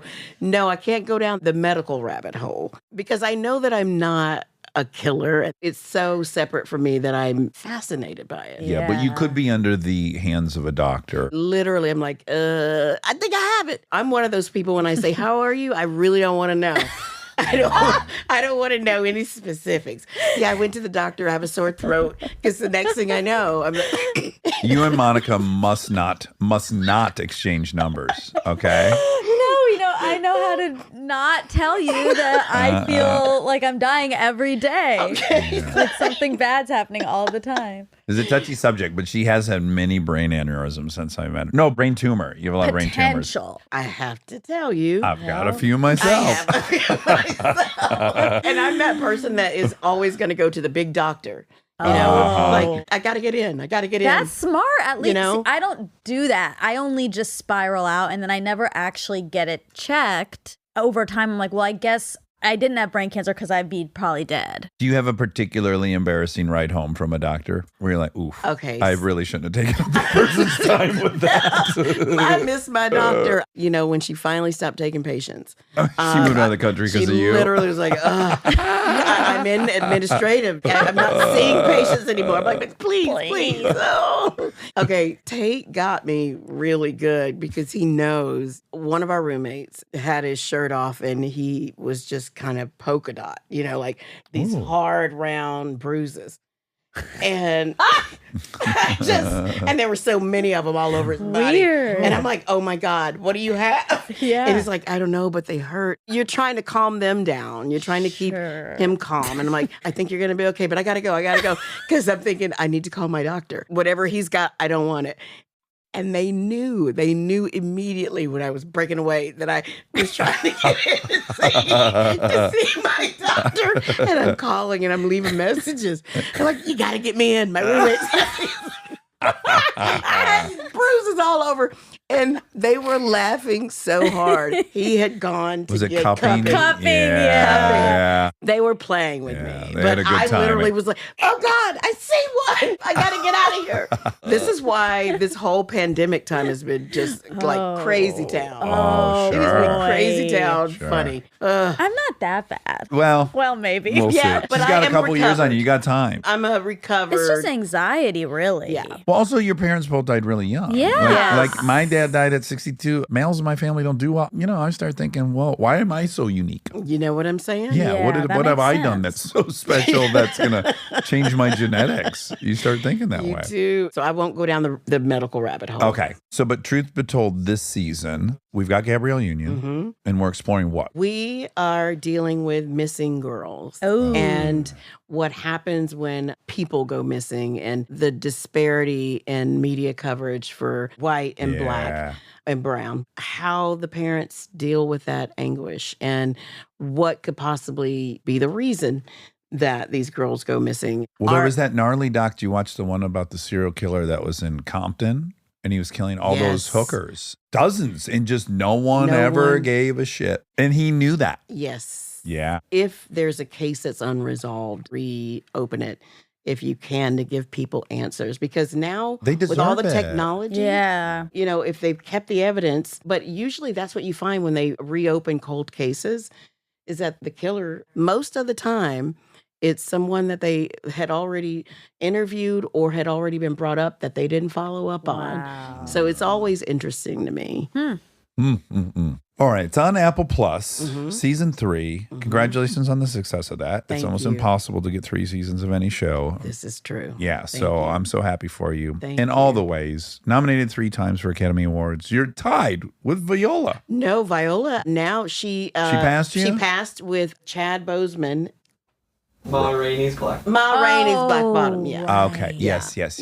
Okay, so she's now 4. Well, you got to get going. I gotta get I don't going. know what the fuck you're sitting here for. You got to be knock, knock, knock. I You gotta gotta get back on it. Prestige. Need that cachet. Well, Octavia, I love you. It's been so long. I love you too. Yeah. I love this. This was really a wonderful. I know. So I've been fun. looking so forward to it. We've been driving a bit crazy for a couple years long now. time. Yeah. Yeah. So happy. I'm glad that we were able to make it work. Yeah. Well, if she murders you, I'll be sad and I'll have the pride of saying I knew it. I told you I so. knew Bit was a killer. Yeah. And how ironic that Octavia was so obsessed and she didn't even see the murderer sleeping in her bed. Oh, Bit. that's Dayline right there. All right, Octavia, I love you. I love you too. Thank you, Monica. Bye. And now my favorite part of the show, the fact check with my soulmate, Monica Padman. Good salad? I'm just hungry. Hungry. Haven't eaten today. You didn't have any brekkie? No. You know, I've been I don't know if I've talked about it yet on a fact check, but I decided to get really, really religious about my protein consumption. Okay. Over the last 2 weeks, it's been my Goal. Yeah. And, I was guilty as the next person about what you think you consume versus what you actually Sure. consume. If you're actually writing it down every time and looking it up, it's a much different picture. Yeah. Yeah. Like it's highly recommended if you're exercising a lot, 5 days a week or more, that you should definitely be eating your weight in grams of protein a day. So for me, that's like 208 currently. Yeah. And I would have said to you, That's so much. I would have been like, I bet I'm getting about 175 grams of protein. I knew I was under, but I would have been pretty certain it was about 175. I bet you it was about 110. Now that I'm writing down, like it's fucking hard to eat 210 I grams of know. protein a day. but also for what goal?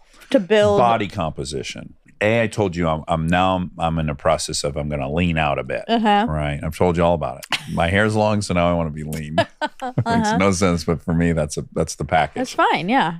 But I don't want to lose all the muscle I've been working on for 3 years. So I'm like, okay, well, I'll just go really high protein, and that'll be the most of my calories will come from protein. Yeah. What's really funny, and I already told you this, but now I got to tell the Armcharies, completely unbeknownst to me, Charlie and I got together to watch the Georgia football game. Uh-huh.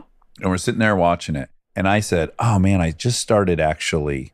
What I do is I write my weight in the morning in my calculator. And then, okay, I put 11 grams of collagen protein in my coffee. I minus 11. Then I have 2 scoops in my oatmeal. Bob's Red Mill's got 7 grams. Then the 2 scoops, 20 minus 27, plus the big thing of almond butter. That's another 5. And I deduct all day.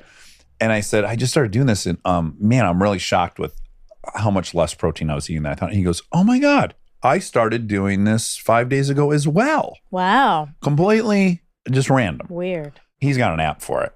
He's like, let me look at my thing. So I'm struggling to get 208. I feel like it's so hard. I'm eating like big bowls of turkey, taco meat, stuff like this. He's like, yeah, let me open my thing up. He's like, yeah, it is. It's hard, right? Oh, yeah. So my first day I was like 320. No.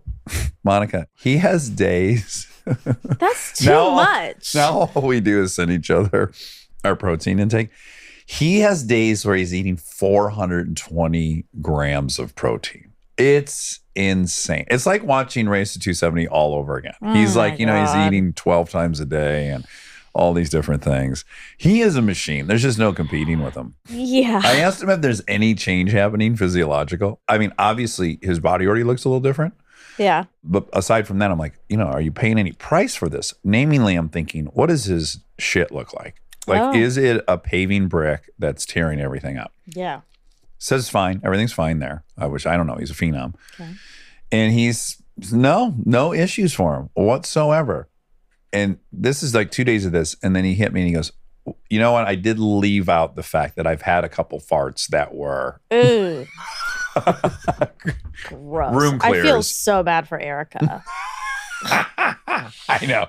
She lives with like a laboratory animal. Yeah. It's constantly in some experiment happening. Oh, boy. It's hard to feel that bad for her, though, because Charlie's so gorgeous and nice and smart. I mean, your husband could have really bad farts, and then he's just like sits on the couch all day. Sure. I'm not marrying that person, most likely. Yeah, I want you to marry that I'm not person. marrying Couch him. potato. We call them couch potatoes in the biz. Do you think anyone on their dating app has what they're looking for and says couch potato? Potato. Potato. Yeah, potato. Okay. Speaking of, I'm probably going to try keto. Well, it isn't. We just had a guest on. Yes. It was 3 hours talking about this, and then the completely, almost unbelievable results of a keto diet on epilepsy. Yeah, those percentages are insane. Yeah, they're really shocking. Yeah, Easter egg. And the epilepsy linked to depression. Yeah. Oh, yeah. That was fascinating. All the mental disorders. Yeah. I mean, when he was laying that out, I was like, do I have epilepsy? I know. You won't like this, but sometimes I wonder if you do too. I know, but I know you did. There's Yeah. no question. But I too am like, does she really need to be on medicine for it? Well, speaking of that, what Elizabeth and Andy call Health Corner on their show, they talk about health stuff. Health corner. We'll circle back to that because I'm going to have dinner with them tonight and I'm really nervous. Yeah. Anyway, so I talked to my neurologist a couple months ago and he said, since you haven't had a seizure that we know of, Yeah. we can try tapering you off if you want. It's been 2 years. Yeah. It's totally up to you. Like, Right. I'm happy to try tapering you off. A lot of people are, totally good. Often people taper off, have been totally fine. They're off for a couple weeks and they have a seizure. Uh-huh. And so I said, I want to stay on it. Yeah. Okay. Just for, honestly, just Shits and peace giggles, of mind. really. Just for shits and giggies. not for the gigs, but for peace of mind. I feel Well, you're. I'm going to choose my words carefully. You have some anxiety around your health already.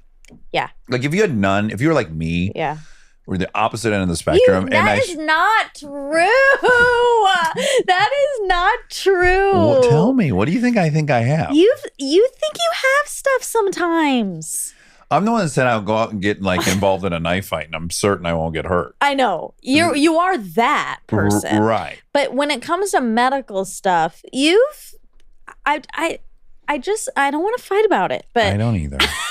Let's be best friends. I know we are. Yeah.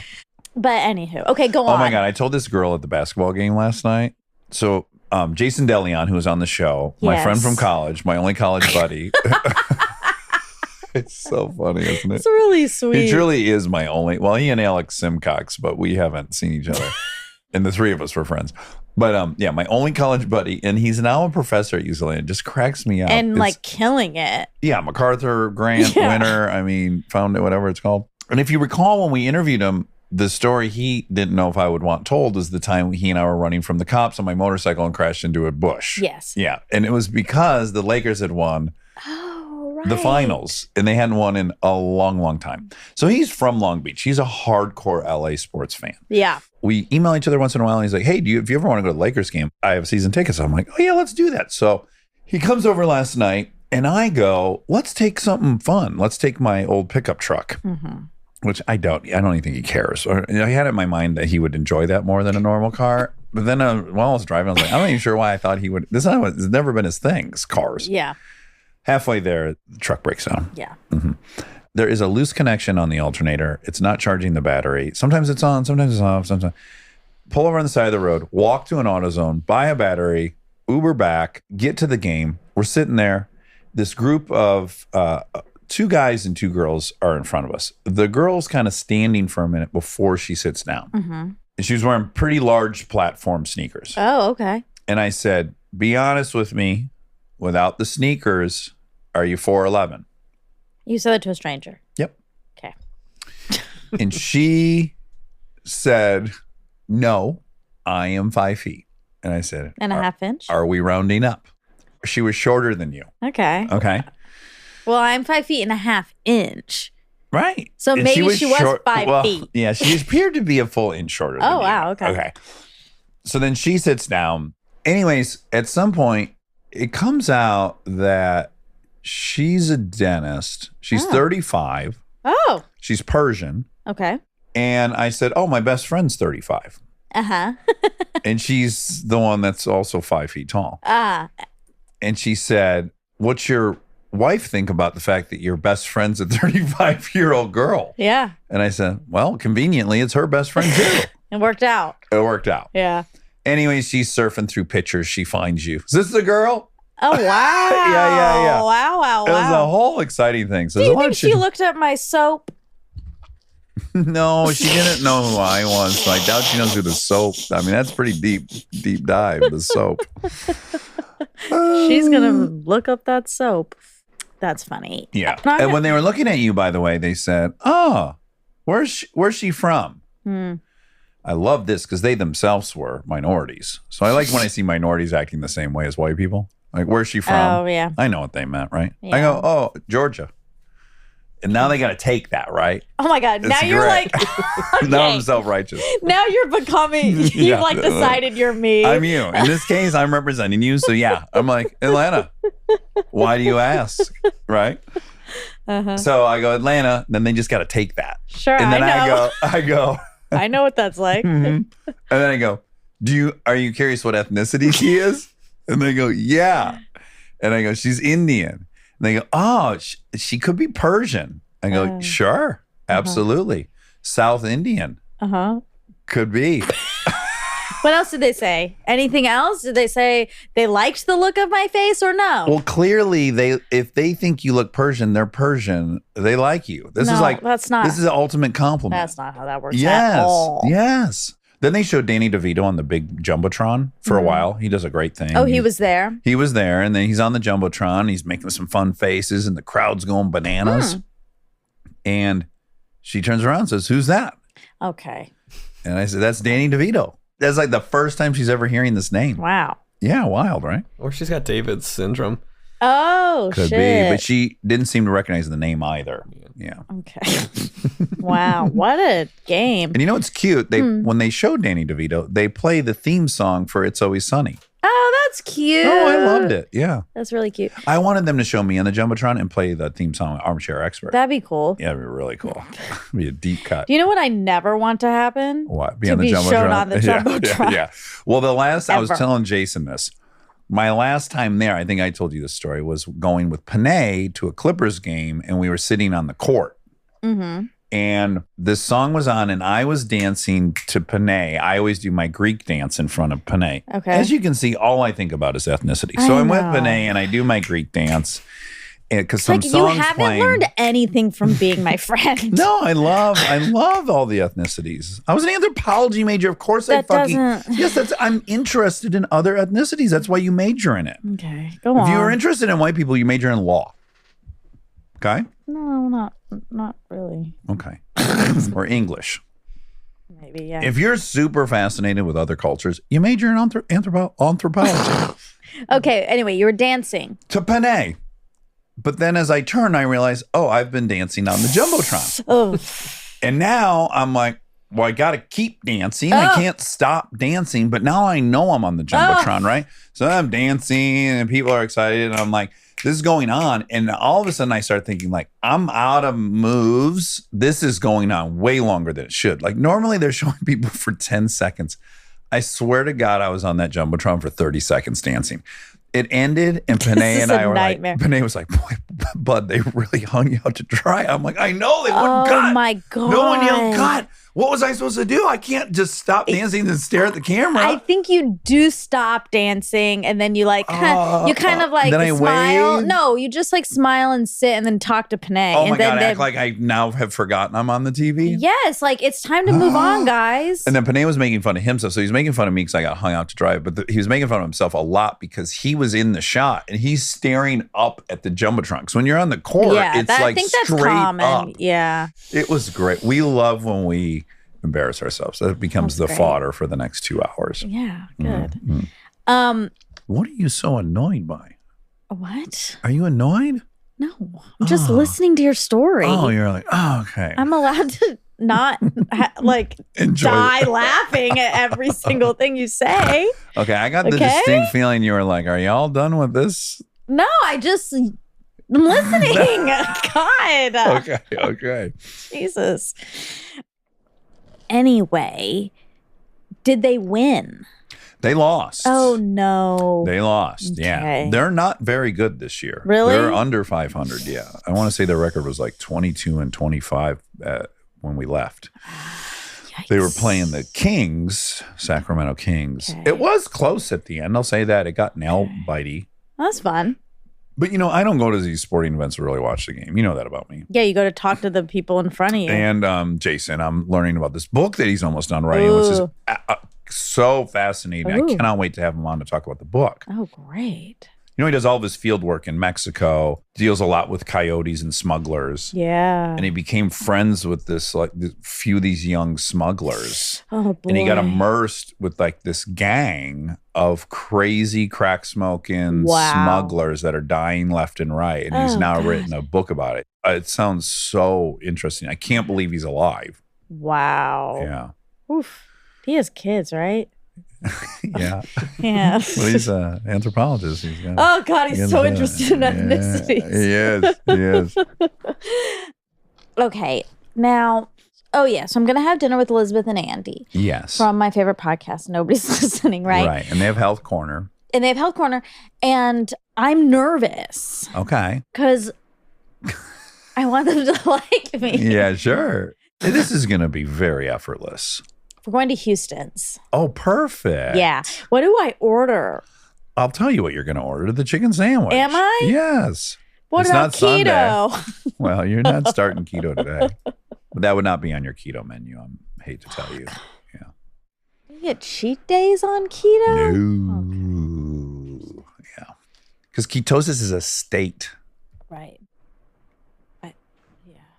Okay. We'll see once you have your own nutritionist what happens. Did you know Alec Baldwin was charged with involuntary That seems manslaughter today? impossible. I read that, and that does not seem possible. I agree. How the fuck on earth, if you're an actor and the prop master hands you a shotgun? I know. I was thinking the same thing. I think that's insane. I find that to be really insane. I also do too. Like that's. I mean, maybe there's stuff we don't know. Maybe. That's possible. We have to entertain the possibility that we don't know everything about it. I don't know. Yeah. You know, maybe someone said, I don't want to rehearse with the gun. I don't know. But from what I know, it seems absolutely insane. Yeah. As an actor, you don't have any control. No, I mean, it'd be like if the brakes went out on a car I was Yeah. driving in a scene. I wouldn't get charged with unless murder. maybe. I mean, if it's involuntary manslaughter, what happened? Like There's sentencing for involuntary manslaughter. People who kill people in drunk driving is often the charge is Right. involuntary. And that's much different than what Exactly. Sir Alec Baldwin went through. I know. Has he been knighted? They're charging him for the murder, but not the guy that was injured. So there's someone was killed, or not the murder. Well, the manslaughter. death. Manslaughter means death. Yeah. Yeah. But they're not charging him for the person that was injured from being shot as well. Right. But That's weird. If they were charging for one, it would be, if it was his fault, he should be. Charged with both. injuring the guy. But And it's him and maybe- someone else are also being charged, but also, not just is him. it the family that's like Well, that's but what? the family could do a civil lawsuit, but they can't tell the DA to. So who's doing it? The DA, the district attorney, has decided to prosecute and allocate resources to a trial. I think they're just making a point. Like all of the quotes from them that are saying that no one's above the law. But that's not even. That's not the bullshit. point. It's not. That wasn't his job. I Yeah, understand. there's no negligence on his The part. prop master. Yeah, I fucked see up. that. Yeah, Yeah. That. yeah. I mean, that's. I feel It's tragic. horrible. It's tragic. It is. Yeah. But I have some. There's logic around that. Well, it is funny. We have these little, all these little barricades around certain concepts. It's really interesting to think about where we put the barricade. Like, so an accident happens. It's nothing. Alec Baldwin trips on set, bumps into a guy, and the guy falls down, breaks his head open. It's like an accident. Yeah. And we're like, oh, well, that was a very tragic accident. The police aren't even looking into this. Yeah. Then, you know, if he's handed a gun for a scene, that's his job. And then what happens, to me, that's like really bad accident. Now you go to the prop master. Well, his job is to make sure that there's no live ammunition in the gun. Yeah. So now there's some culpability, but you know, that's an Yeah. interesting barricade too. Still an accident. The guy didn't, you know. Well, drunk driving is an accident too. Yeah, there's negligence that leads to the accident. Yeah. So I do understand that piece. And part of me, is it because these people haven't been on set, so like they don't know that it's not the It actor's kind of job. reeks of that. Yeah, like Yeah. Alec Baldwin was like, throw me a gun for this. I want to do this. I'm making some Right. decision. And I'm refusing to let anyone check it or something. Like Yeah. that would be, Well, but maybe. so that could be an element. Who knows? I guess we don't know enough. They like called out that he was an A-list actor and not above the law. The attorney general's quote. See, to me, that seems like Yeah. a fucking political That's weird. shitty move. That is very weird. It's all so sad and upsetting. I really laughed at CAA being CAW. Yeah, that's very funny. Also, if people didn't, we're assuming that everybody knows CAA is a big agency out here. the biggest creative artist agency. agency. That's almost really good sync. Let's try it again. Okay. 3, 2, 1. Creative Artist Agency. That's really nice. Let's try it again in 3, 2, 1. Creative Artist Agency. Aww. You know, I've heard from some guys. Oh. Guys seem to hate the robot.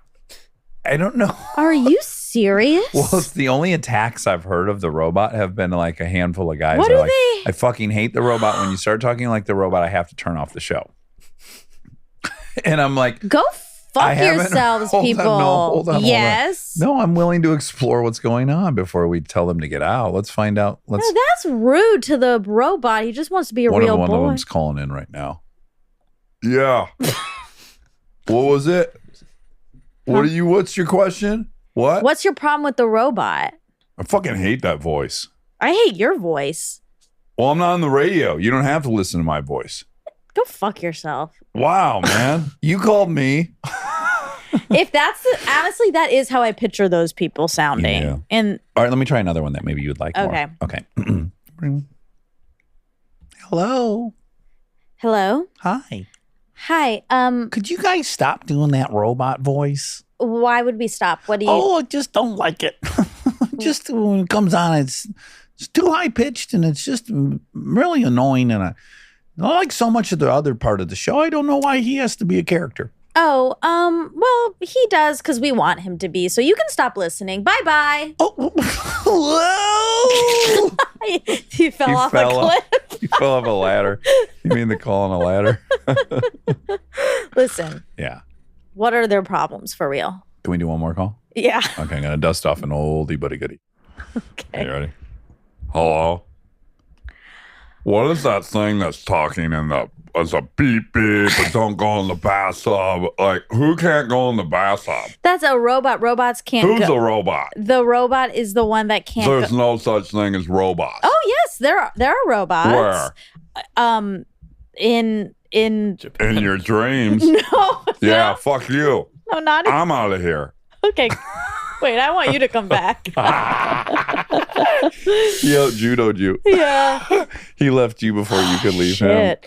him. Wait, really though? Like, what's the problem? Oh, and I'll say my friend Well, what's Aaron. your armchair theory? Listen, my friend Aaron Mondi. Yeah. Shout out, love her, best boss I ever had. Sorry, Capital ERIN. Uh-huh. Okay. love her. She was my boss at Soul Cycle. Was she at the Coke party? No, Okay. her husband, very hot. Okay. He listens to this. Okay. Very hot. Sexy. Yeah, Wow. everyone talked about it. Wow. Yeah. Lucky Aaron. I bet he's And- got bad farts like Charlie. No, he You doesn't. gotta look that hot. You gotta. No, okay. he doesn't. But listen, he loves the robot. out. Aaron texted me and said, Brett always laughs really hard at the robot. Oh, so he does sound hot. And he's hot and confident. And so those are the types of people I like. Uh-huh. And those people like the robot. So Okay. I guess those Wait, other someone's people. calling him. Oh, so you only like hot people? You're shallow. You're shallow. Listen, I'm deep. are you confident? I like humans, not robots. Why don't you try being deeper? Bye. Fuck you. Hey, I didn't like that I he know said you want that. him back. Yeah. No, well, I don't. Frito's got you on the run. I don't. Okay, Hey, I just farted. It smells like shit. Bye. Fuck you. I'm gonna kill that robot. stop. Okay. Stop. Okay. That was me. What are you gonna do now? I'm hot too. Hot for you. Fuck off. Frito doesn't know what he doesn't know how he feels from second to second. Big mix of conflicting feelings and emotion. Hey, I love you. Fuck off, you piece of shit. Oh, it smells like farts in here. It's so horny. Oh, fuck that robot. Where is he? That's what we found out. Frito has sexual feelings for the robot. Conflicting feelings. Is that robot single? Can that robot smell farts? Because I have a lot of them.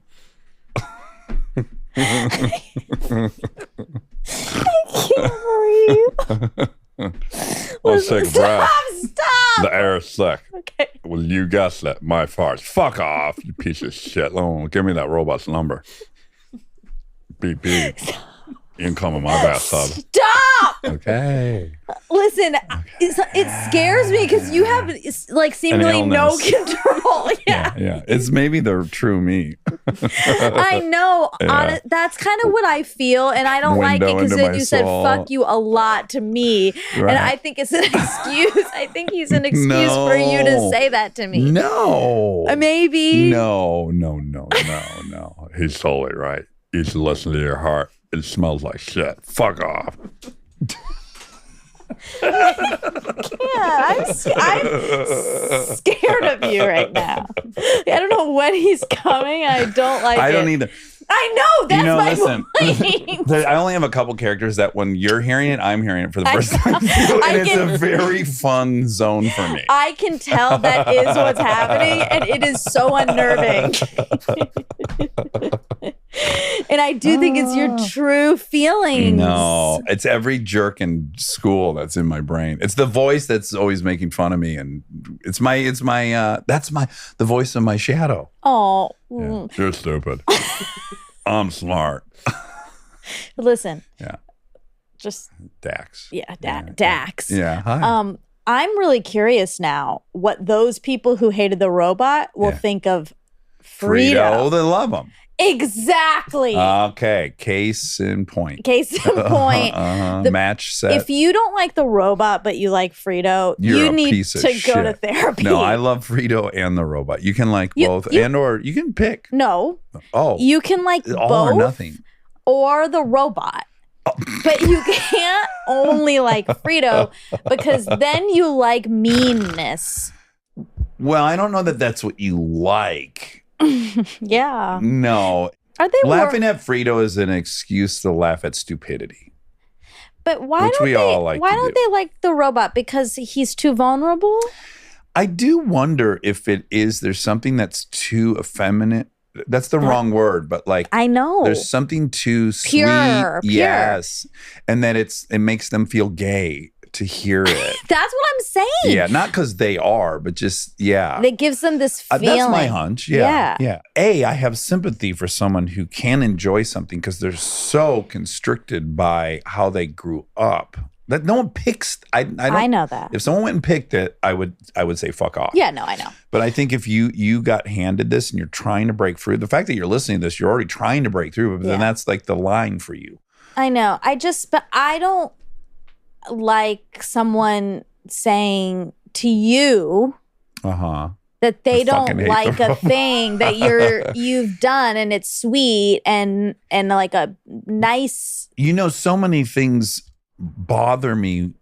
I voice them all the time. Yeah. Like, it doesn't take much to bother me. I'm very sensitive. That doesn't. I know, but it bothers Because me. I know, but on your behalf. I like the robot, so it doesn't really matter to me. It doesn't matter to me that you hate the robot. I like it and you like it, and that's what we're here to do. Yeah. People seemingly like it. They bought a sweatshirt with the Yeah, robot. He's very and- popular. At least 1,500 people. Yeah, at least 1,500 people like it. That's true. Or some people probably just were like, limited. I don't care what it is. That would be you. Yeah. This is the you demographic. I'm like, I don't know what this yeah, is, but I but- can't have it. I want it. Yeah. I go pretty quickly to compassion. I know. By being triggered by the robot. That makes me feel like you're so nervous about being I know that it does make me appearing sad. weak. Yeah. Hey, they though- might also find it annoying. That would be okay. I don't like that for some reason. Really? Yeah. But we can't say anything's objectively not I annoying. know. So certainly it could just be simply annoying and not bridled with baggage. That's possible. Yeah. It's fine. And if you don't like it, it does go on for a long time, Yeah. Yeah. I love him. Yeah, me too. Yeah. Good guy. Good little boy. Good real boy. It's a good real boy. Okay. Octavia said that also first things first, first things last. Octavia sent us an insane amount of incredible treats today. Ding, ding, ding. When we're recording this. What timing? This morning, as I'm walking out the door, they get delivered. To your house? Yeah. So it's really a thank you to you. No, there's a card. It's to both of us. Oh, I didn't see the card. Oh, it's up there. Oh my God, there's so much delicious stuff. I'm gonna eat at least 6 or 7 of those. Oh yeah, they're tremendous. What's the brand on Cake those? Monkey. Cake Monkey. Shout out, really good. Delicious. Really good. They make a treats. high-end ho-ho and a high-end ding-dong. Yes. So So cool. good. Yeah. It brings me back to UCB because I used to go to the Oaks before my Gourmet. shift, Yeah. and they had Cake Monkey. Did you ever have the French dip from there? No. Outrageous. Often rated best French dip in LA. What? It's incredible. Never even knew they had Oh, one. it's beautiful. Dang. Beautiful. Okay, so she talked about Tate, and she said he's just someone who's super connected. Uh-huh. And it reminded me that Eric once taught me that some people are super connectors, not super tasters, Right. super connectors. But Eric didn't. Yeah, that's Malcolm Gladwell's. No, he didn't make it up. He was just telling me Okay. that word. Great. Yeah, Yeah. and There's mavens. There's super connectors. Yeah. And something else. Yeah. Yeah, no, he didn't make it up. He was just Okay. telling me about them. Right. Yeah. And then I was like, oh, Tate is a super connector then. He knows everyone and everyone knows them. And then they build relationships quickly with a lot of people and are considered invaluable people. They match people with opportunities. And in doing so, they leave their connections with a positive opinion of them and their abilities. yeah. Do you think of yourself as a connector? I connect people, but I don't think I'd be a super connector because I Right. don't meet a bunch of people. Right. That's the problem. I'm not, but I will say my friendship circle that I left behind in Detroit Mm-hmm. were people that I knew all individually that I slowly got to hang out. together. Yeah, mostly. That's yeah. nice. Yeah. And then some through work. But yeah, a lot of those. That's nice. Or even Nate and Scotty. They didn't know each other. Yeah. They met and then they ended up living together. And I think they were better friends than I was. That's always the fear. Yeah, it's a risk you're gonna take. Okay. The doc series that you mentioned about a killer in Compton who killed Oh yeah. prostitutes. Yeah. So there's a 3-part doc called Crime Scene, The Times Square Killer. Mm. And that's on Netflix. And it's the same person who did the Cecil Hotel. And that's about that. But no, Times Square? That's New Well, York. exactly. So that's not what you were saying. Oh, but okay, I don't okay. know. There's The Grim Sleeper, That's it. but that's not a doc. There is a book. There's a book about the Grim Sleeper, and he's a thing, the Grim Sleeper. Uh-huh. But I couldn't find a doc on him. Oh, interesting. But maybe there is. You want to look? Tales of the Grim Sleeper that came out in 2014. Oh, Great. is that What's it? on? Yeah. That's it. He's not on Wikipedia. It's free on Plex. Wonderful. Download or No however wonder. someone gets. No one. You made that up, I don't Rob. want to be Rob just disparaging. made that up. But Plex? You can probably get it. You can get it on Amazon too. Yeah, or Plex. Or Plex. Is that Plex? Yep. Okay. On his Wikipedia, Tate's? no, Or the Grim on Reapers? the Grim Sleeper. Uh-huh. Sleeper. His name's Lonnie David Franklin Jr. Oh, and he's passed. Okay. So we are free to talk however we'd like. He's not going to sue us. He's We're not. liable. He was responsible for at least 10 murders and 1 attempted murder from 1984 to 2007. Ooh. Convicted for rape and sexual violence. So there's got to be so much more because there's no way you're killing people once every 2 years. Oh, wait, no, listen. Franklin earned his nickname when he appeared to have taken a 14-year break from his crimes Oh, from 1988 to 2002. He was probably on keto then. yeah, probably. Yeah. Yeah. Experts dispute that there was a hiatus. It's not common. Yeah, that seems insane that you'd get it under control. Well, that's how for he 40 earned his nickname. Oh, Grim Sleeper. So, Oh, that's because he slept with the prostitutes before he. no. Okay. I mean, That would work, but it's yeah, not but right. I don't think you can say they slept together when you rape someone. Well, no, he would pay. Actually, I don't know if he would pay. They were Oh. prostitutes. Right. Oh, yeah. I think he'd like get him in the He'd- car. He'd be like, he oh. was posing as a John. Yuck. And if your name's John, I don't mean that disparaging to you, but just. I guess that's the original Karen. John. John, yeah. But there's also John Doe. Like, John is That's out there. out there. Yeah, it could be but a lot. John. Yeah. If I met one of your friends and I said, "Is he a John?" What would you think I meant? Is his name John, or does he get prostitutes? I wouldn't. I You wouldn't don't, think you about don't trade in the word John. I much. don't. Okay. I don't. All right. What do I say? Daddy. Ooh. Whoa, that's what you call people who get prostitutes, daddy. Oh. Wow.